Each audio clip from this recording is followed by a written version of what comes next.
पिछले कुछ दिनों से E20 पेट्रोल काफी ज्यादा सुर्खियों में बना हुआ है। काफी लोग यहाँ पे बोल रहे हैं कि E20 पेट्रोल की वजह से उनकी माइलेज कम हो रही है, उनकी गाड़ियां खराब हो रही हैं और कुछ लोग बोल रहे हैं कि यहाँ पे गाड़ी स्टार्ट होने में भी इशू आ रहा है। Hello everyone, my name is Ajay Singh और आप देख रहे हैं सिविल स्टेप हिमाचल। आज की वीडियो में हम देखेंगे कि ये E20 पेट्रोल से रिलेटेड इतनी ज्यादा कंट्रोवर्सी क्यों हो रही है, E20 पेट्रोल होता क्या है, लोग इससे रिलेटेड इतनी कंप्लेंट्स क्यों कर रहे हैं, क्या सच में ये गाड़ियां खराब कर रहा है। ये पूरी चीज आज की वीडियो में हम डिस्कस करने वाले हैं। तो चलिए बिना किसी देरी के आज की वीडियो स्टार्ट करते हैं। तो देखो, पिछले कुछ दिनों से सोशल मीडिया पे लोग E20 पेट्रोल के बारे में अलग अलग बातें कह रहे हैं। कुछ लोग बोल रहे हैं कि उनकी गाड़ी की माइलेज गिर रही है, एकदम से यहाँ पे गिरावट देखी गई है माइलेज में। कई लोग बोल रहे हैं कि इंजन चेक लाइट्स यहाँ पे ऑन आ रही है उनकी, ठीक है। कई लोग बोल रहे हैं कि फ्यूल पंप खराब हो रहे हैं। कई लोग बोल रहे हैं कि और पार्ट्स में भी यहाँ पे दिक्कत देखने को मिल रही है। और देखो, सबसे इंपॉर्टेंट बात यहाँ पे है, जो गाड़ी के मैकेनिक्स हैं उन्होंने E20 को यहाँ पे बोला है कि भाई ये गाड़ियों का क्या है, साइलेंट किलर है। तो एक तरीके से साइलेंट किलर का भी इसको टैग मिल चुका है। चलिए आगे देखते हैं। तो चलो अब देखते हैं कि E20 फ्यूल आखिरकार है क्या। देखो, अगर सिंपल लैंग्वेज में मैं बताऊं तो 80% पेट्रोल के साथ अगर हम 20% बायोइथेनॉल को मिक्स कर दें तो E20 यहाँ पे पेट्रोल बन जाता है। अब देखो, इथेनॉल क्या है? एक प्लांट बेस्ड एल्कोहल है, ठीक है, और इको फ्रेंडली फ्यूल ऑल्टरनेटिव इसको कहा जाता है। अब देखो, इसको यहाँ पे पेट्रोल के साथ मिक्स करा जाता है ताकि जो एमिशंस हैं, है ना, जो गैसेस के एमिशंस हैं उनको यहाँ पे कम किया जा सके।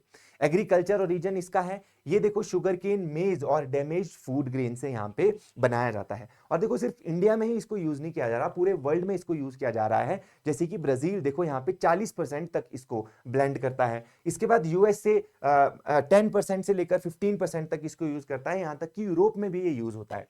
इसके बाद देखो, इंडिया में इसको रोल आउट कब किया गया था? 2023-24 में इसको यहाँ पे लॉन्च किया गया था, ठीक है। इसके बाद देखो, यहाँ पे एक चीज याद रखनी है कि भाई जो प्योर पेट्रोल है यानी 100% पेट्रोल, उसको धीरे धीरे यहाँ पे जो है आपका फेज्ड मैनर में इसको पेट्रोल पंप से यहाँ पे निकाल दिया गया। अब आपको पेट्रोल पंप पे जनरली जो है वो प्योर पेट्रोल नहीं मिलेगा, 100% पेट्रोल नहीं मिलेगा। चलिए आगे देखते हैं। तो देखो, अगर ये पूरा इशू हमारे को देखना है तो हमारे को यहाँ पे मेकिंग देखनी पड़ेगी कि इथेनॉल बनता कैसे है। देखो, यहाँ पे क्या किया जाता है, जो शुगर केन है उसको क्रश किया जाता है, उससे जूस निकाला जाता है और साथ में देखो कुछ प्रोडक्ट यहाँ पे बनते हैं, है ना, जो शुगर के प्रोडक्ट्स बनते हैं। और लास्ट में जो बाय प्रोडक्ट रह जाता है उसको बोलते हैं मोलेसिस।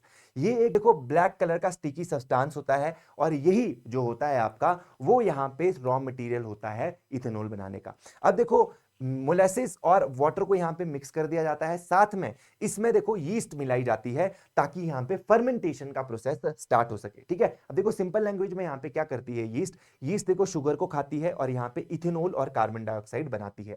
अब देखो, यहां पे जो फाइनल रिजल्ट होता है ना, वो इसमें सिर्फ 8 से 12% एल्कोहल होता है, ठीक है। जो यहाँ पे प्रोडक्ट बनता है उसमें सिर्फ 8 से 12% एल्कोहल होता है। अब देखो, और बाकी सारा क्या होता है? वाटर होता है। अब हमारे को वाटर को क्या करना है, इसमें से एक्सट्रैक्ट करना है ताकि यहां पे हम प्योर इथेनॉल को यूज कर सके ब्लेंड करने के लिए विद पेट्रोल, ठीक है। चलो अब आगे देखते हैं। अब देखो, यहाँ पे जो अगला स्टेप है वो बहुत ज्यादा इंपॉर्टेंट स्टेप है, जिसको बोला जाता है डिस्टिलेशन। अब इस प्रोसेस से देखो क्या किया जाता है, जो मिक्स्ड यहाँ पे एल्कोहल और वाटर है उसको सेपरेट किया जाता है। अब वो कैसे किया जाता है? वो यहाँ पे इनके बॉइलिंग पॉइंट के डिफरेंस पे किया जाता है। देखो, जो इथेनॉल है वो 78.3 डिग्री सेल्सियस पे वेपराइज करना स्टार्ट हो जाता है ना, वेपर बनना स्टार्ट हो जाता है। बेसिकली जो पीछे हमारे को प्रोडक्ट मिला था, हमने उसको हीट करना स्टार्ट करा, उसमें जैसे ही टेम्परेचर 78.3 डिग्री सेल्सियस पहुंचा, वेपर्स बनने स्टार्ट हो गए एल्कोहल के, है ना। और इस वेपर्स को हम कलेक्ट कर लेते हैं और यहाँ पे कंडेंसेशन कर लेते हैं और अलग से ये जो यहाँ पे एल्कोहल है ये हमारे को मिल जाता है। अब देखो, यहाँ पे प्रॉब्लम क्या है कि जो ये कंडेंसेशन हुई, यहां से जो एल्कोहल आपको मिली वो 100% एल्कोहल नहीं होती है, वो होती है आपकी 95.6% प्योर एल्कोहल होती है, प्लस 4.4% अभी भी इसमें वाटर है। अब देखो, जो प्रॉब्लम आ रही है ना, वो जो 4.4% वाटर है ना, इससे आ रही है, ठीक है। अब देखो, इसके लिए भी एक प्रोसेस होती है, ठीक है, इसके लिए भी ये प्रोसेस होती है कि भाई इसको भी अब निकाला जाता है। उस प्रोसेस को अब समझते हैं, ठीक है। अब देखो, अगर ये पानी रह जाता है ना, थोड़ा भी पानी रह गया तो वो इंजन के लिए बिल्कुल विनाश का काम करेगा, खराब करेगा इंजन को आपकी, ठीक है। अब देखो, इस पानी को भी हमारे को निकालना है, इसके लिए एक और प्रोसेस फॉलो की जाती है। अब देखो, जो 4.4% वाटर रह गया है एल्कोहल में, उसको भी निकालना है। उसके लिए हम यूज करते हैं अनदर मेथड, जिसको बोला जाता है डिहाइड्रेशन। डिहाइड्रेशन में देखो, यहां पे क्या किया जाता है, मॉलिक्यूलर सीव का यूज किया जाता है। अब देखो, यहां पे एक मॉलिक्यूलर सीव होती है जिससे हम जो ये सॉल्यूशन हमारे को मिला था इसको पास कराते हैं। अब देखो यहाँ पे जो वाटर मॉलिक्यूल्स होते हैं उनका जो साइज होता है वो होता है 2.8 एंगस्ट्रॉम के बराबर, और जो इथेनॉल मॉलिक्यूल्स होते हैं उनका साइज होता है 3.8 एंगस्ट्रॉम के बराबर। अब देखो यहाँ पे क्या होता है, ये जो मॉलिक्यूलर सीव होती है इसमें ये पार्टिकल्स जो हैं वाटर के फंस जाते हैं और प्योर इथेनॉल यहाँ से बाहर निकलता है। अब जो हमारे को यहाँ पे इथेनॉल मिला वो आपको एनहाइड्रस इथेनॉल मिलेगा, मतलब 99.9% इथेनॉल आपको मिलता है।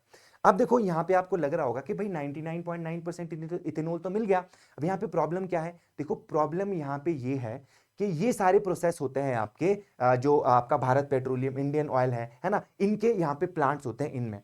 अब देखो ये प्रोसेस यहाँ पे अच्छे से किया जा रहा है कि नहीं किया जा रहा है, क्वालिटी कंट्रोल यहाँ पे अच्छे तरीके से हो रहा है कि नहीं हो रहा है, ये यहाँ पे मेन इशू है। अगर देखो इस प्रोसेस से कुछ परसेंट वाटर जो है जा रहा है अगर इथेनॉल में, तो वो इंजन को यहां पे प्रॉब्लम क्रिएट जरूर करेगा। ठीक है, तो चलो ये चीज आपको समझनी पड़ेगी। अब देखो अगला स्टेप है कि भाई अब हमारे को इथेनॉल और पेट्रोल को मिक्स करना है। उसके लिए देखो दो मेथड यूज करते हैं, हमारे लिए इनसिग्निफिकेंट है, ज्यादा इसके बारे में आपको पढ़ना नहीं है। स्प्लैश मेथड और इनलाइन मेथड यूज करते हैं, जिनकी हेल्प से यहाँ पे इथेनॉल और पेट्रोल को मिक्स किया जाता है। अब देखो ये प्रोसेस जो होती है वो होती है यहाँ पे डिपोज में।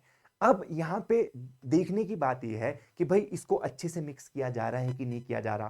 क्या यहाँ पे रॉ इथेनॉल तो नहीं मिला दे रहे हैं, है ना, खुद से ही इथेनॉल बनाया और पेट्रोल पंप पे इथेनॉल मिक्स कर दिया, है ना, तो ये चीज भी हो सकती है। अब अगर ऐसा किया जा रहा है तो देखो वाटर कंटेंट गया होगा, है ना, पेट्रोल में, और वो फिर नीचे सेटल हो जाता है। अगर नीचे वो सेटल हो जाएगा फिर वो इंजन में जाएगा और इंजन को यहाँ पे खराब करने का काम करेगा। ठीक है, तो देखो ये चीज यहाँ पे इंपॉर्टेंट है कि भाई कहीं रॉ इथेनॉल तो नहीं मिलाया जा रहा है, और ये जो प्रोसेसेस हैं इनको सही तरीके से फॉलो किया जा रहा है कि नहीं किया जा रहा है। तो चलो अब देखते हैं कि लोग इतना ज्यादा गुस्सा क्यों है। देखो पहला रीजन है कि जो ओल्ड इंजन है ना उनमें यहाँ पे प्रॉब्लम देखी जा रही है। देखो जो इथेनॉल होता है वो कोरोसिव होता है, और यहाँ पे क्या कर रहा है जो इथेनॉल है वो यहाँ पे जो रबर की जो कंपोनेंट्स हैं या गास्केट्स हैं, प्लास्टिक फ्यूल कंपोनेंट्स हैं, उनको ये कोरोड कर दे रहा है, प्रॉब्लम क्रिएट कर दे रहा है। यहाँ पे जो ये रबर से बनी हुई चीजें हैं वो गल जा रही हैं, तो पुराने इंजन में यहाँ पे प्रॉब्लम देखी जा रही है। सेकंड चीज देखो यहाँ पे ईसीयू ट्यूनिंग यहाँ पे करनी पड़ेगी, अगर ये नहीं की गई तो यहाँ पे प्रॉब्लम क्रिएट हो सकती है। देखो इथेनॉल जो है उसके पास ऑक्सीजन होता है, उसको लेस ऑक्सीजन की जरूरत होती है, ज्यादा फ्यूल की जरूरत होती है। तो देखो आपका ईसीयू जो है उसको ट्यून करना पड़ेगा, अगर नहीं किया गया तो यहाँ पे आपको नॉकिंग देखने को मिल सकती है व्हीकल में। इसके बाद एक और रीजन है यहां पे जिससे लोग गुस्सा है, वो है फेज सेपरेशन। ठीक है, अब देखो क्या है कि अगर इसमें पानी जम गया ना, थोड़ा भी बेसिकली पानी अगर इसमें मिक्स हो गया, तो अब जब गाड़ी खड़ी रहेगी तो पानी सेटल हो जाएगा सबसे नीचे। ठीक है, और सबसे नीचे पानी सेटल होगा तो यहाँ पे जो पार्ट्स हैं उनको वो कोरोड कर देगा। ठीक है, मतलब कोरोसिव यहाँ पे वो हो सकता है, और इंजन में अगर वो गया तो और ज्यादा प्रॉब्लम यहाँ पे क्रिएट कर सकता है। ठीक है, चलो इसके बाद देखो यहाँ पे काफी लोग बोल रहे हैं कि भाई इससे माइलेज ड्रॉप देखने को मिल रही है। इथेनॉल जो है भाई उससे हमारे को 6 से 7% माइलेज ड्रॉप देखने को मिल रही है, कई गाड़ियों में यहाँ पे ज्यादा भी देखने को मिल रही है ये चीज। तो देखो यहाँ पे सबसे बड़ा सवाल है कि क्या आपकी गाड़ियां सेफ हैं कि नहीं है। देखो इसका जवाब ये है कि अगर आपकी गाड़ी 2023 और उसके बाद बनी है तो आपकी गाड़ी सेफ है। ठीक है, E20 कंपैटिबल है, आप उसका मैनुअल देखिए उसमें E20 कंपैटिबल लिखा होगा। ठीक है, उसके जो रबर्स और सारी चीजें हैं वो इस हिसाब से बनाई गई हैं कि भाई वो कोरोड यहाँ पे ना हो। ठीक है, पर देखो अगर आपकी गाड़ी यहाँ पे 2021 और उससे पुराने मॉडल है तो यहाँ पे आपको देखना पड़ेगा भाई उसकी मैनुअल। ठीक है, मैनुअल में क्या लिख रखा है कि E10 E20 कंपैटिबल वो है कि नहीं है। अगर नहीं है देखो तो यहाँ पे आपकी गाड़ी को डैमेज यहाँ पे जरूर होने वाला है, बिकॉज आपको मैंने बताया कि इथेनॉल का जो नेचर होता है वो कोरोसिव होता है। ठीक है, तो देखो आई होप आपको ये पूरा इशू समझ में आया होगा। तो आज के लिए फिर इतना ही करते हैं, आपसे मिलते हैं नेक्स्ट वीडियो में।